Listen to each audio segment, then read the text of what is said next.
1984 एक ऐसा साल जो भारत के इतिहास के सबसे काले अध्यायों में से एक को याद दिलाता है। इंदिरा गांधी की हत्या के बाद भड़के सिख विरोधी दंगे, जिसमें हजारों निर्दोष लोग मारे गए और देश को हमेशा के लिए बदल दिया। आज लगभग 4 दशकों के बाद भी पीड़ित परिवारों का संघर्ष जारी है।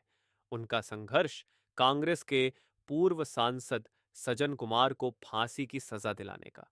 31 अक्टूबर 1984 को इंदिरा गांधी की हत्या के बाद दिल्ली सहित पूरे देश में सिखों के खिलाफ हिंसा फैल गई। 3 दिनों के भीतर हजारों सिख मारे गए, घर जलाए गए और परिवारों का जीवन बर्बाद हो गया। इस अराजकता के बीच सज्जन कुमार जैसे राजनीतिक हस्तियों पर भीड़ को भड़काने और हत्याओं का नेतृत्व करने का आरोप लगाया गया। सज्जन कुमार, जो कभी कांग्रेस पार्टी के एक प्रभावशाली नेता थे, को 2018 में दंगों में हुई हत्याओं के लिए दोषी ठहराया गया था। लेकिन उन्हें न्याय के कटघरे में लाने में इतना समय क्यों लगा? चलिए इस समय रेखा पर नजर डालते हैं। 1984 दंगे होते हैं, केवल दिल्ली में ही 2700 से अधिक सिख मारे जाते हैं। 1991 एक एफआईआर दर्ज होती है, लेकिन इसके बाद भी वर्षों तक कोई ठोस कार्रवाई नहीं होती। 2015 एक विशेष जांच टीम एसआईटी का गठन होता है और मामले फिर से खुलते हैं। 2018 सज्जन कुमार को आखिरकार गिरफ्तार किया जाता है।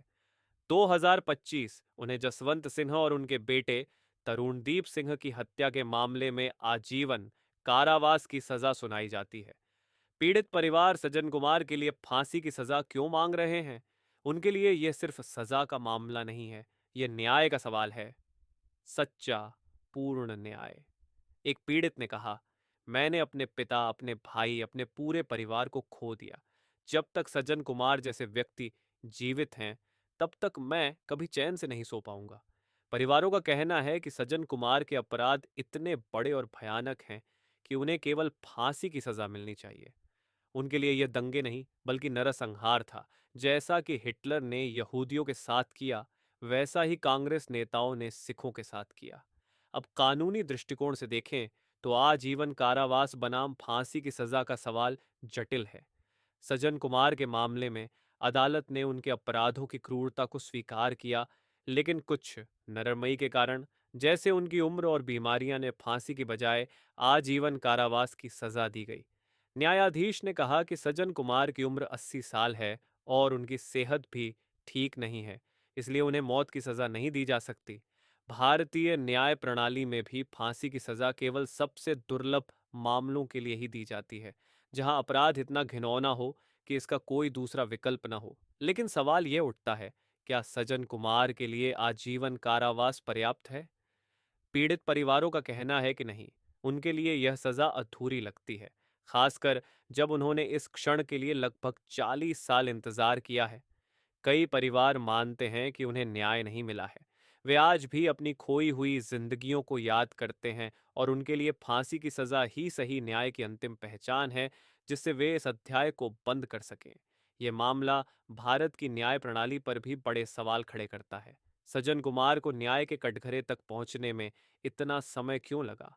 हजारों मौतों के बावजूद कितने दोषियों को सजा मिली? और क्या राजनीतिक दबाव ने इसमें कोई भूमिका निभाई?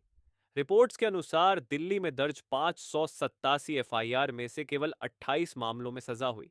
सज्जन कुमार की सजा एक महत्वपूर्ण कदम है, लेकिन बहुत से लोग ये सोचते हैं कि न्याय प्रणाली बहुत धीमी रही और इसमें राजनीतिक हस्तक्षेप का प्रभाव था। तो अब हमारे पास क्या बचता है? सज्जन कुमार अपनी बाकी जिंदगी जेल में बिताएंगे, लेकिन कई लोगों के लिए यह पर्याप्त नहीं है।